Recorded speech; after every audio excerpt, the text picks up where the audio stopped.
Hi, everyone. This is Michelle Adams with Family Strong Conversations, and I am super excited, like always, but really super excited to have my guest on today. I will introduce her in a minute, but just know that we are going to be talking about all things leadership today as it relates to growing up our young people. So, again, this is Family Strong Conversations. As you know, and if you don't know, I am the author of Family Strong, shameless plug, 7 Gifts for a Lasting Legacy. So if you don't have your copy, please go to familystronglegacy.com and pick up your copy of the book, because it covers a lot of these things that we're having these really important conversations about. Parenting can be tough, as we know, and you might not be a parent, you could be a grandparent or auntie or uncle, but anytime we're entrusted to have these young people within our care, there's a lot of pressure sometimes, and there's no limit to the things that we want our children to do. So I thought the best person to talk about this is none other than like that, right? The Vanecia Kerr. And I told her we are probably going to just laugh and do the things that we do through this conversation, because we can naturally just vibe from off of each other. But I've known Vanecia for so long, and in every capacity, she has truly demonstrated, walk the walk, talk the talk of what being a leader is. And I thought she was the best person, the perfect person to talk about developing and nurturing the leadership abilities within the young people that we have within our care. So Vanecia, welcome to the show. Well, thank you. I'm glad to be here. I appreciate you inviting me. Yes, well, it's been a long time. There have been a number of episodes where I'm like, Vanecia would be good for this one, but this was just perfect. And I know you're probably going to roll your eyes at this point.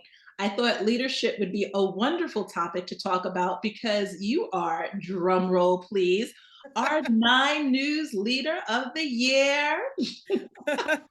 Thank you. So let's start with that. What made you decide, or what was it about, you know what, let's do this 9 News Leader of the Year? Tell me about how that all came about. It wasn't me. Someone in the community nominated me to be 9 News Leader of the Year. And there's a like open call kind of nomination process in the fall. And they reached out to me and said, I'm going to nominate you for the 9 News Leader of the Year. And of course, I was surprised and shocked. I'm like, Why? I okay, don't well. know.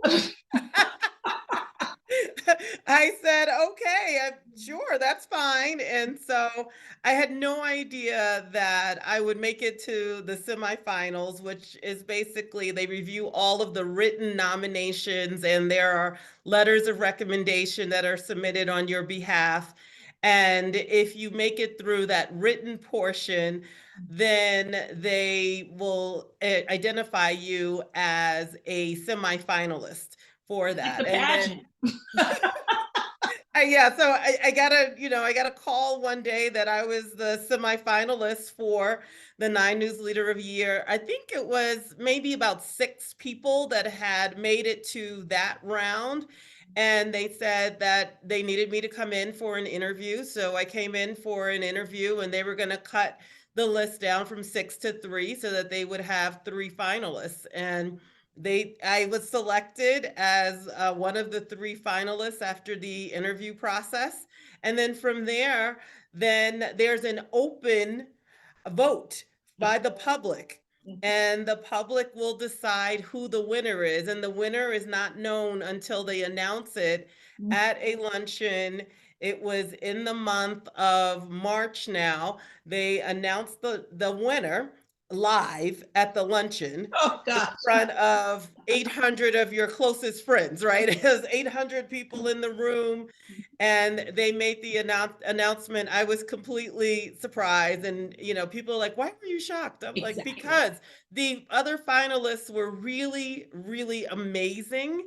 And both, Helen and Elsa are incredible leaders in the community. They're doing so many wonderful things.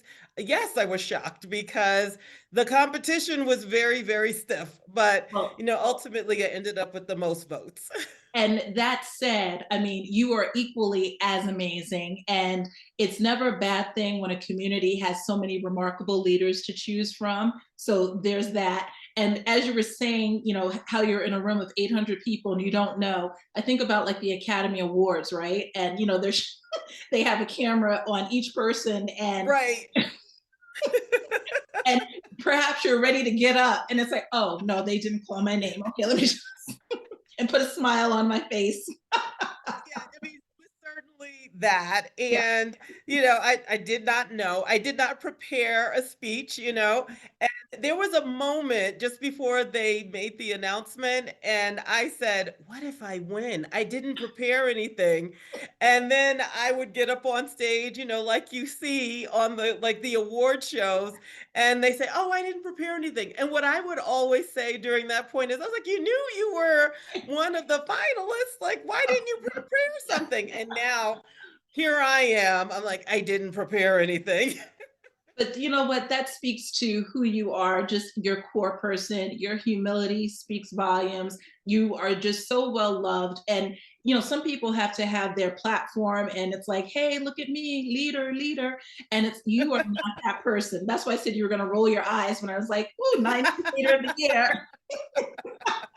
No, but I mean, I have been really, really humbled and grateful for this recognition. I just didn't know that it would be so widely known throughout the community, but I guess it was on 9 News. So literally every place I go, at least once a day Yes. since it was announced, someone will mention it. It's like, wait a minute. You're at the airport. Is that the Nine News leader of the year? Not quite like that, but Just in go with it. whatever settings I go to, it's sometimes it's events that Mhm. are work related, and sometimes it is social settings, not just randomly in public, but but people will say, "Oh, did you know this is the 9 News Leader of the Year?" Or someone said, "Oh, did I see you on TV?" I'm just amazed at how many people know this. Yes. Oh, I love it. I love it. And, you know, as I think about your leadership journey, I mean, this is just this year, but there's been so many things leading up to it. And even with the American Heart Association, with you taking top honors in terms of the fundraising, or just say a little tidbit about that. Yeah, so last year I was recognized as a 2022 Woman of Impact by the American Heart Association. And yes, that was also something again, I was surprised. I didn't know that I would get that recognition. I had a wonderful team behind me, as you know, Michelle. We all do our play our part, but it's supporting you. So, Thank you. I appreciate it. mhm. But, it was a team effort in raising money to support the American Heart Association while also creating awareness Yeah, around the importance of women taking care of themselves and also really promoting heart health. yeah, yeah. Too many women, 1 in 4 women will be impacted by heart disease or stroke.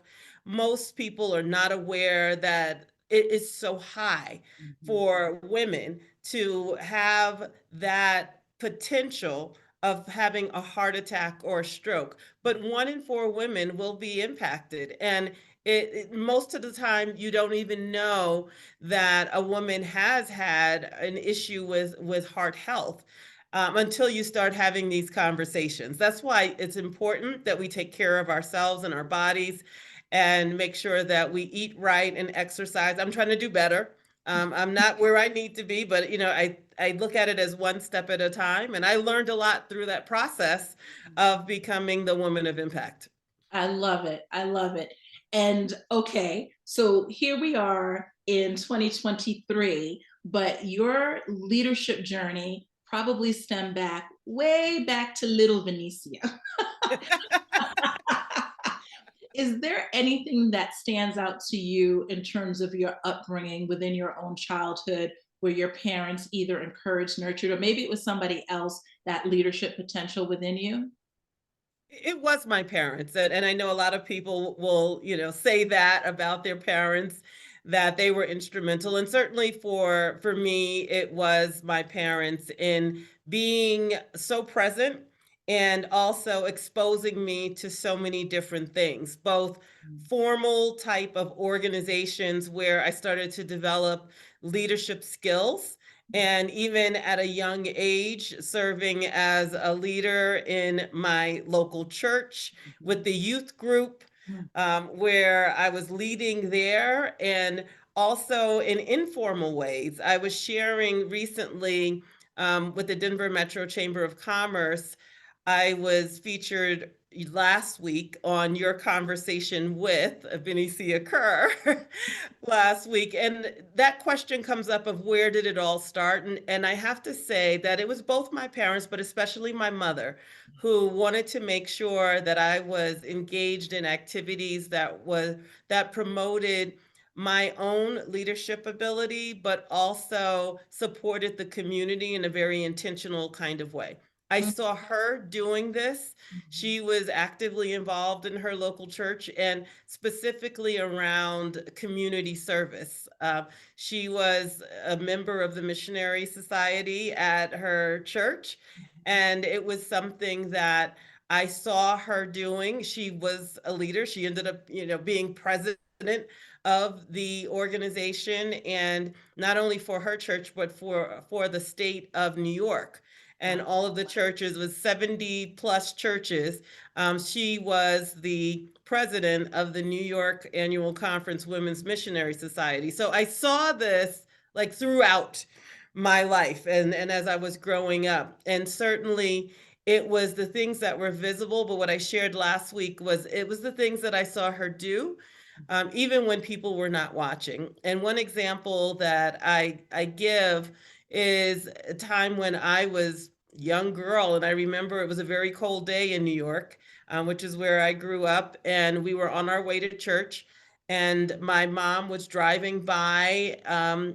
On the street, we were driving and we saw a woman on the street. She was standing on the corner without a coat. Mhm. And so what my mom did is she turned the car around and she said, "I'm going back home to get her a coat." So then she went back home, she looked in her closet, she found a coat, and she got back in the car and she said, "Now we're going to go find the woman." And so the woman had moved a little bit from where we were, but then she did find her and gave her the coat that she pulled out of her closet. Wow. And it was a gift that was really um, one that I would say it was so selfless, Yes. in that it was from her closet. It wasn't something that she was planning on throwing away. It was something that she wore, Right. but she found someone who needed it more than she did. Mm. And it was things like that that I would see throughout my childhood of, yes, there are things that people see me do because of the role that I have, but it's also the things that no one will ever see me do. And it's not about, the awards and recognitions, even though I appreciate all of those. It's about serving the community even when no one is watching. Mm. There's so much to kind of unpack from all of that, but the biggest thing that really stands out is that we know our words are one thing, but our actions speak so much louder. And it's one thing for someone to say, "Oh, you must do good. Oh, you need to share, you need to give." But to see your mom in this situation go to her personal closet, take a coat that, as you mentioned, it wasn't like it didn't fit her anymore. She didn't like it, it was out of season. This is something Right. she Right. probably had intentions of wearing, at some point later on, but she knew it was going to be of more value to that other woman than to her. And I think about it's a video that I would share with students of mine that talked about kids learn more by what they see than what anything else. And if you're yelling, fussing, arguing, that's what that child will also pick up on. Mhm. But if you are loving, being intentional, generous, get whatever that is, kids will pick up on that as well. So it started, Yeah. yeah. And I'm sure Yeah. she saw that modeled.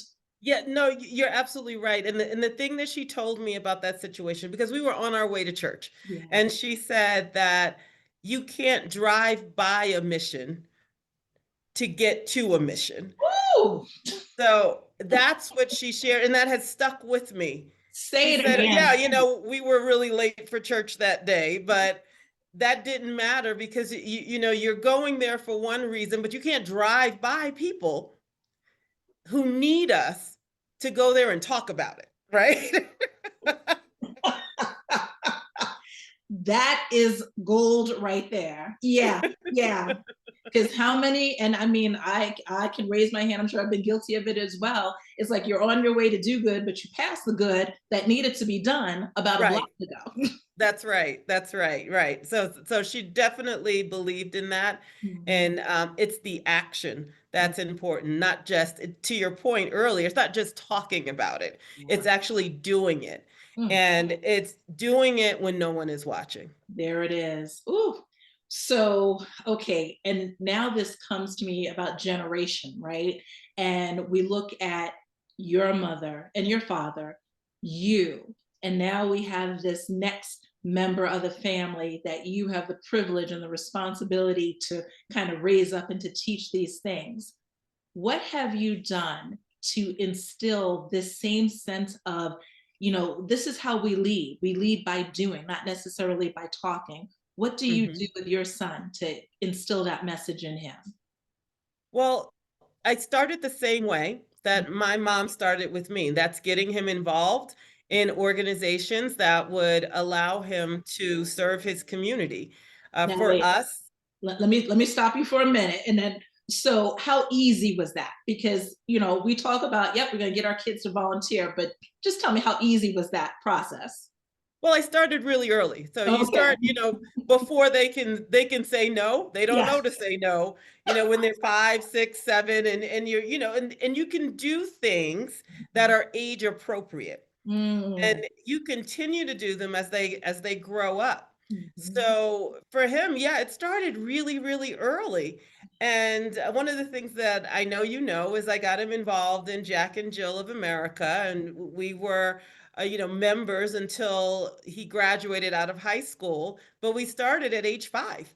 Mm. So with that in mind, he was really little. No, he couldn't say no at the time because Mommy's taking you here. Mommy is taking you here, and this is what we're going to do. And this is part of, what the organization does is to teach leadership and also to teach service to our community through our children and making sure that our children have those opportunities to give back, Yeah. especially when you're in a place that so much has been given to you that Mm. you can give back to others. And so I tried to instill that in him from the very, very beginning. And one of the things that I will tell you, Michelle, is that I have been really pleased with what I see that he does Mm. when no one is watching. Yes. And what I mean by that is now he's 21 years old, and and you don't know really like what actually sticks.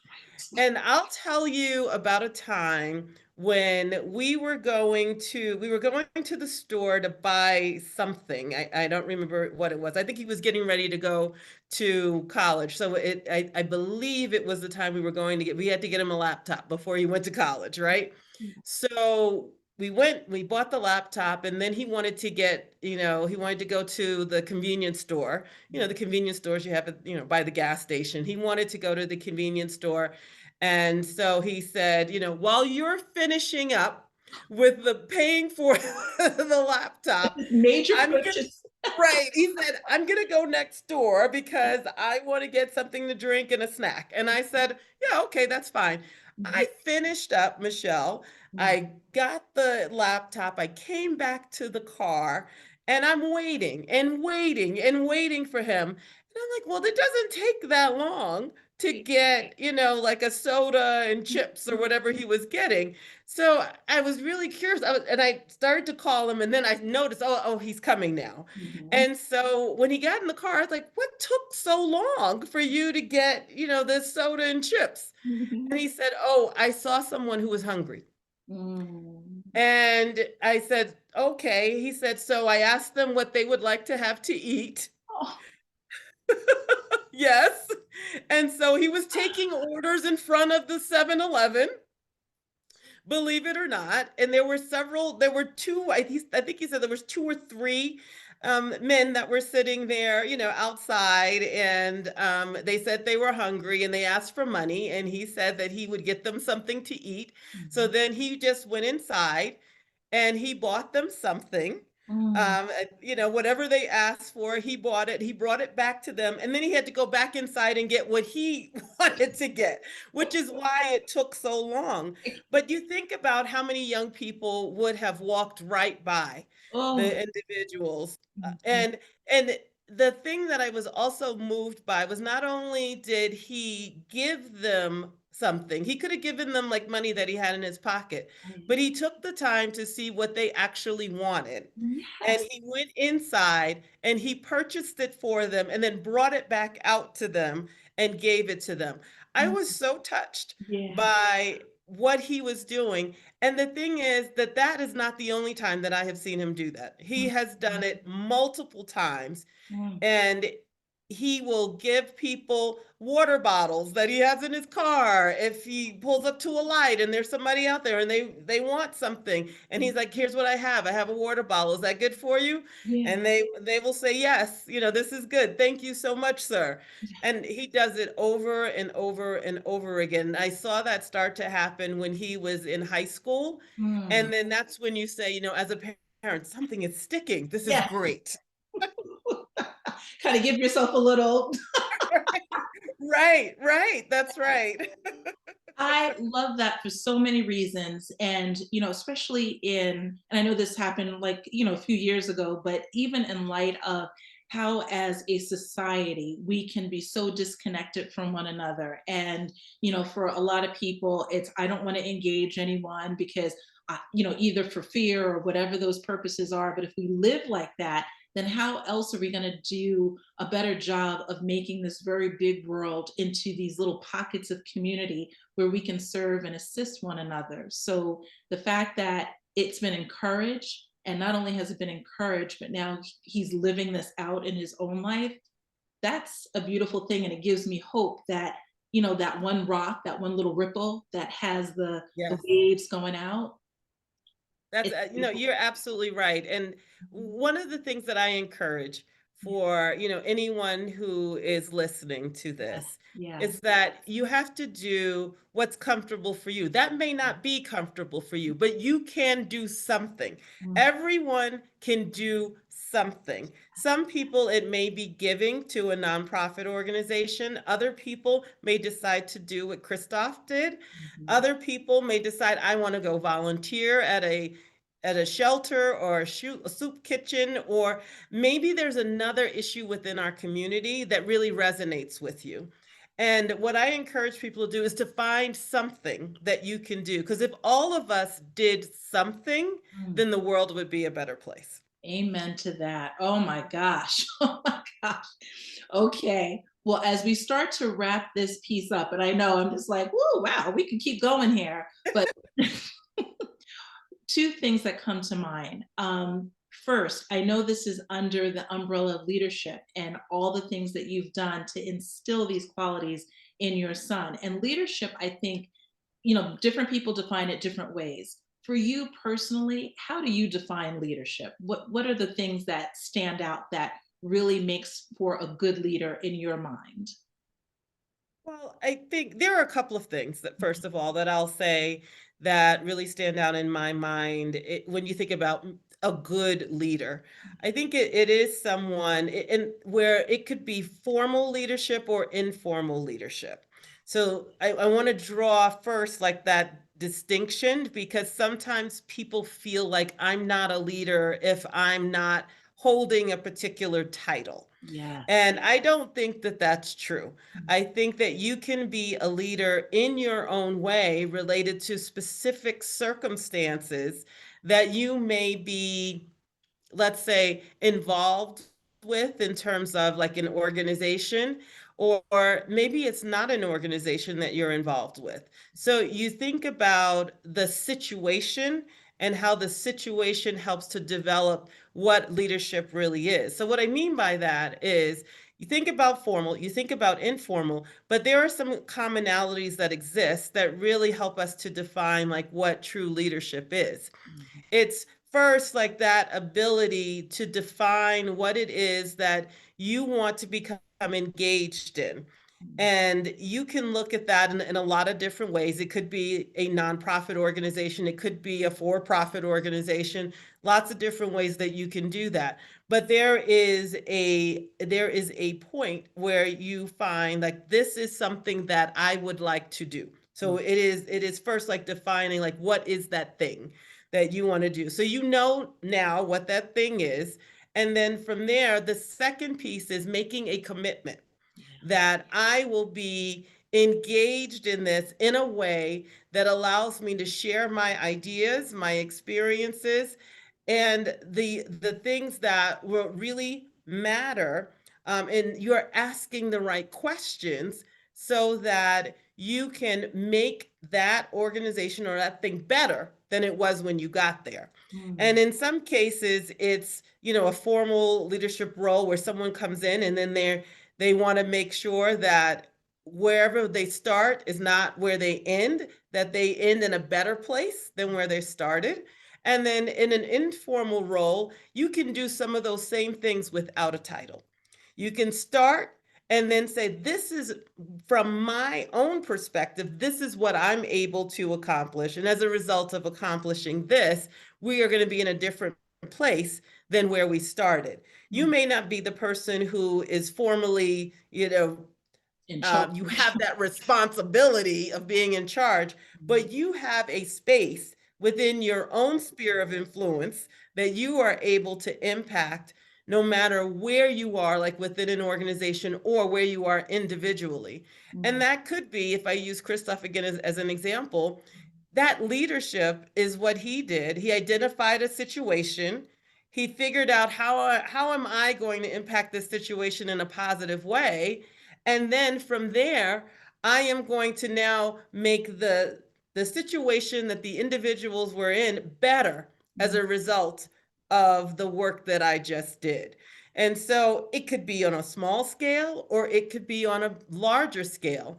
And that's where every individual has to decide what's the right place for them. But it doesn't mean that they're not a leader. A leader can be someone who is both informal or formal, as long as you make a commitment to change, and you can do that through any formal or informal practice.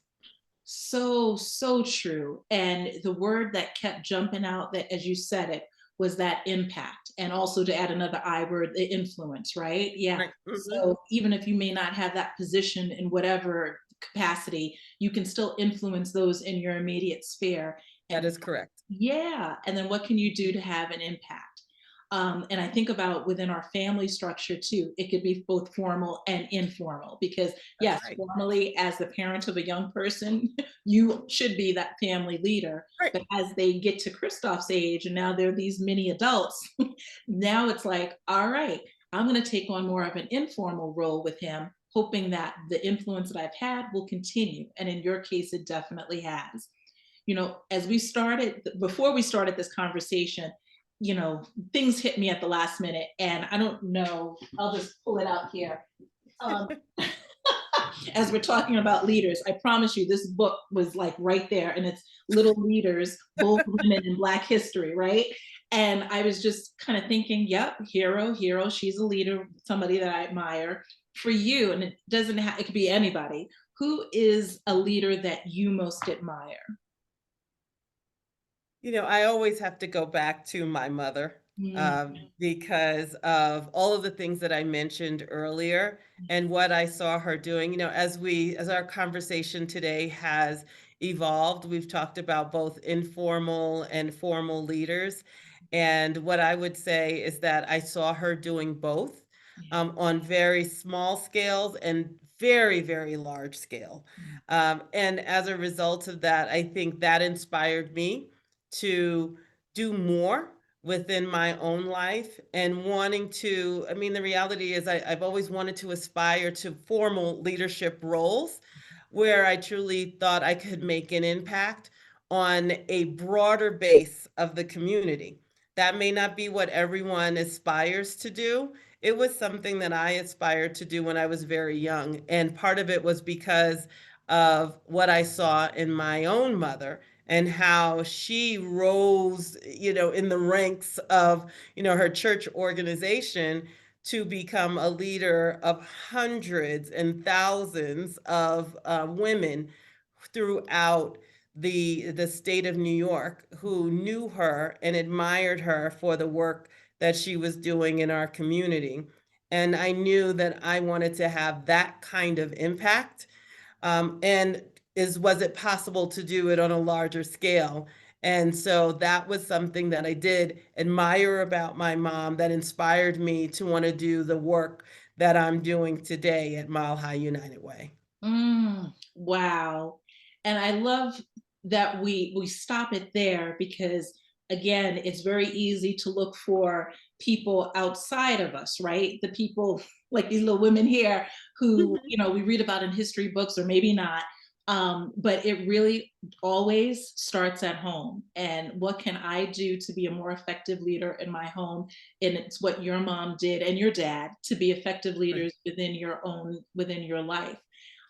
Thank you. And that's how we get family strong. That's how we get families strong. Absolutely. And we get community strong, we get city strong, and so on and so on. So yes, she is a reader of the book. Yes, and quoted in here too.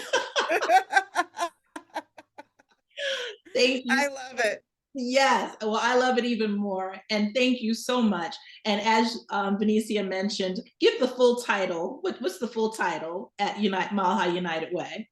Which, So my title is Chief Impact Officer at Mile High United Way. of course, it is. And not only is she making an impact in that organization, and of course, on the boards that you sit on, you've made an impact in our community, you've made a personal impact with me. But I think most importantly is the impact that you have made within your family. So I salute you, Queen. Thank you for doing and for being all that you are. And just to circle it back to Family Strong, that's what the book is about, wanting to make sure that it starts in the home, or whether it's a grandparent's home, an auntie, uncle's home, somebody's home, but we need to start it there and to really instill in our young people what is possible for their lives. And yes, they want to be leader over their lives and take that and run with it. So thank you so much, Venecia. Um, and Thank you for having me, yeah, Michelle. oh, too easy. I'm like, yeah, absolutely. And I know you are a busy person, and I don't know in terms of connecting with folks, but if people wanted to connect with you, I suspect you would say, please make a donation to, because I know you're very nonprofit focused and mission driven. But if people Right. wanted to connect with you, how would they go about doing that? Yeah, I mean, we love for people to make a donation to Mile High United Way, and certainly you can go to unitedwaydenver.org, which is our website. Certainly, if they want to connect with me directly, I'm always happy to talk to people. Sometimes I will say that my schedule is a little Not a challenging little, it's a sometimes. lot. But I will make the time to connect with people. It may not be within the next 2 weeks, but we will find some time to have a conversation if that's what people want to do. And they can, obviously find me on LinkedIn. That's one of the good ways to find me there. And you can reach out. I do respond to any LinkedIn messages that I receive. So I'm happy to talk or set up something by reaching out to me through LinkedIn, or you can reach out to Mile High United Way and you can find me there. And donate to the organizations that are making an impact. Follow this Right. woman's example and be the change that you want to see. So thank you. All the best to you and to the Family Strong community. We'll be back in another few weeks with another episode. Take care, everyone.